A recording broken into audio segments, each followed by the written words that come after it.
आज मैं आप लोगों के लिए ईद स्पेशल सेवइयों की रेसिपी लेके आई हूँ। बहुत ही मज़े की ये सेवइयाँ तैयार होती हैं और झटपट भी तैयार हो जाती हैं। आपने तरह-तरह से सेवइयाँ तैयार की होंगी और खाई भी होंगी। लेकिन आप यकीन करें, जब आपने इस तरीके से सेवइयाँ तैयार की तो हर कोई आपसे इसकी रेसिपी पूछेगा। ये इतनी मज़े की तैयार हुई थी। तो अस्सलाम वालेकुम, मैं हूँ उज़्मा और आप देख रहे हैं मेरा YouTube channel tasty recipe by Uzma. आज जो सेवइयों की रेसिपी आपको बताऊँगी, आप यकीन करेंगे बहुत ही मज़े की तैयार हुई थी। तो इसके लिए आपने करना क्या है, एक अदद आम ले लेना है, उसको आपने अच्छे तरीके से धो लेना है, फिर हम इसकी करेंगे कटिंग। तो मैं क्या करूँगी कि एक तेज़ छुरी की मदद से इस पे कट्स लगाऊँगी। ये देखें आपके सामने ही, और आपने एक स्पून की मदद से सारा आम जो है इसमें बोल में ट्रांसफ़र कर देना है। तो ये इतनी मज़ेदार रेसिपी है, आपने तरह-तरह की पहले सेवइयाँ खाई होंगी, लेकिन आप यकीन करें जब आप इसको इस तरीके से बनाएँगे तो बहुत ही मज़े की ये सेवइयाँ जो हैं ये तैयार होंगी। तो देखें अब हम इसकी मैंगो प्यूरी तैयार करेंगे। मैंगो प्यूरी तैयार करने के लिए आपने इसको एक जूसर में डाल लेना है और इसको बस ग्राइंड कर लेना है। तो ये जो मैंगो प्यूरी है ये तैयार हो जाएगी। बहुत ही आसान रेसिपी है, आपने वीडियो को लास्ट तक देखना है, स्किप कहीं से भी नहीं करना, वरना आपकी जो रेसिपी है ये सही नहीं बनेगी। तो इधर ले रही हूँ एक कढ़ाई, उसमें मैं डालूँगी पानी। पानी को अच्छे तरीके से उबाल लेंगे और इसमें मैं सेवइयाँ ऐड कर दूँगी।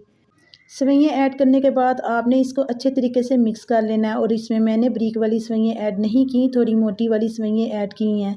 तो देखें अब हम इसको एक उबाल आने देंगे। जब पानी में उबाल आ जाएगा तो फिर हम सेवइयों को साइड पे कर देंगे और जो पानी है वो सेवइयों में से निकाल के साइड पे रख देंगे।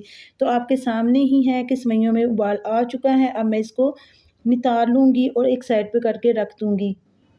तो इधर ले रही हूँ एक पैन और उसमें मैं डालूँगी 1.5 लीटर दूध का। दूध मैंने इधर फुल फैट इस्तेमाल किया है और आपने भी इसी तरह से दूध को इस्तेमाल करना है। यानी कि आपने जो है वो डिब्बे वाला ही यूज़ करना है, इससे जो सेवइयाँ हैं बहुत ही मज़े की बनेगी। तो ये आपके सामने ही है, दूध मैंने इसमें ऐड कर दिया है। अब हम क्या करेंगे, इसको एक बॉयल आने देंगे, यानी कि इसको पकाना स्टार्ट कर देंगे दूध को। तो दूध को आपने चम्मच चलाते जाना है। तो आपके सामने जो है ये दूध जो है ये पकना स्टार्ट हो चुका है। अब मैं इसमें डालूँगी शुगर। आपने इसमें शुगर ऐड कर देनी है। कुछ लोग ऐसे होते हैं जो कि शुगर कम इस्तेमाल करते हैं, कुछ लोग ज़्यादा इस्तेमाल करते हैं। तो मैंने इसमें हाफ़ कप जो है शुगर का यूज़ किया। अगर आप चाहें तो आप अपने टेस्ट के मुताबिक जो है शुगर इसमें ऐड कर सकते हैं, यानी कि जितनी का आपको पसंद हो। शुगर डाल के भी आपने इसको अच्छे तरीके से मिक्स कर देना है। अब मैं इसमें डालूँगी कॉर्नफ्लोर। कॉर्नफ्लोर जो है ये मेरे पास 2 टेबल स्पून था, उसमें मैंने थोड़ा-सा दूध ऐड किया। दूध ऐड करने के बाद मैंने उसको एक चम्मच की मदद से अच्छे तरीके से मिक्स कर लिया। अब मैं इसमें ये वाला मिक्सचर जो है दूध में ऐड कर दूँगी, ताकि इसमें दूध की जो थिकनेस है वो और भी ज़्यादा बढ़ जाए। इससे ये होता है कि इसमें इसका फ्लेवर बहुत ही अच्छा लगता है। और अच्छा, इधर मैंने आपको कहना था कि आपने इसकी जगह कस्टर्ड का इस्तेमाल नहीं करना, कॉर्नफ्लोर का ही इस्तेमाल करना है। कॉर्नफ्लोर डालने से हमारा जो दूध है ये गाढ़ा हो जाएगा।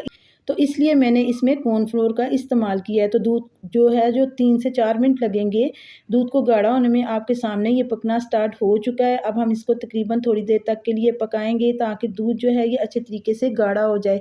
फिर हम इसमें दूसरी चीज़ें भी ऐड करेंगे। देखें आपके सामने ही ये पकना स्टार्ट हो चुका है, 3 से 4 मिनट लगेंगे अच्छे तरीके से पकने में। मैं इसको हिला के मिक्स कर लेती हूँ। जो चीनी है वो भी अच्छे तरीके से मिक्स हो चुकी है, जो कॉर्नफ्लोर था वो भी अच्छे तरीके से मिक्स हो चुका था। और इधर अगर आपको मेरी वीडियो अच्छी लग रही है तो प्लीज़ वीडियो को लाइक कर दें। मैं इसमें ऐड कर रही हूँ 1 कप क्रीम का। आपके पास जौन-सी भी क्रीम हो आप इसमें ऐड कर सकते हैं। इससे भी इसकी थिकनेस और ज़्यादा बढ़ेगी और खाने में उतनी ही टेस्टी और डिलिशियस लगेंगी ये सेवइयाँ। बहुत ही मज़े की लगेंगी, बहुत ही टेस्टी और बहुत ही डिलिशियस लगेंगी ये सेवइयाँ खाने में। तो तकरीबन 4 से 5 मिनट तक हम क्रीम डाल के भी इसको अच्छे तरीके से पका लेंगे। ये आपके सामने ही पका रही हूँ। अच्छा, जब ये दूध अच्छे तरीके से पक जाएगा तो फिर हम इसको ठंडा करेंगे और चूल्हा जो है ये बंद कर देंगे।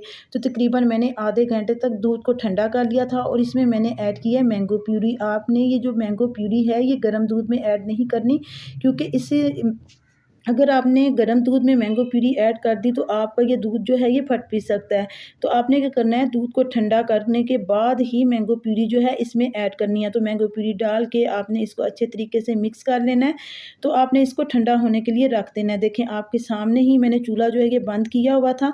अब मैं इसमें क्या करूँगी कि जो सेवइयाँ हमने बॉयल करके रखी हुई थी वो इसमें ऐड कर देंगे। आप यकीन करें, जब आप इस तरीके से सेवइयाँ बनाएँगे तो इस सेवइयों में आपको मैंगो का भी टेस्ट आएगा और बहुत ही मज़े की ये जो सेवइयाँ हैं ना खाने में लगेंगी।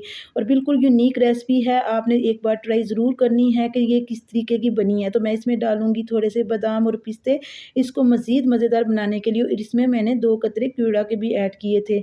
अब आपने क्या करना है, इसको अच्छे तरीके से मिक्स कर देना है और इसको ठंडा होने के लिए रख देना है। तो मैं क्या करूँगी, इसको डिश आउट करूँगी और फिर इसको फ्रीज़र में रखूँगी। तो बिस्मिल्लाहिर्रहमानिर्रहीम, मैंने इसको डिश आउट कर लिया। उम्मीद करती हूँ कि आज की रेसिपी आपको बहुत मज़े की लगी होगी। अगर आपको मज़े की लगी है तो मुझे कमेंट में ज़रूर बताएँ। मैं मिलूँगी आपसे नेक्स्ट वीडियो में। अल्लाह हाफ़िज़।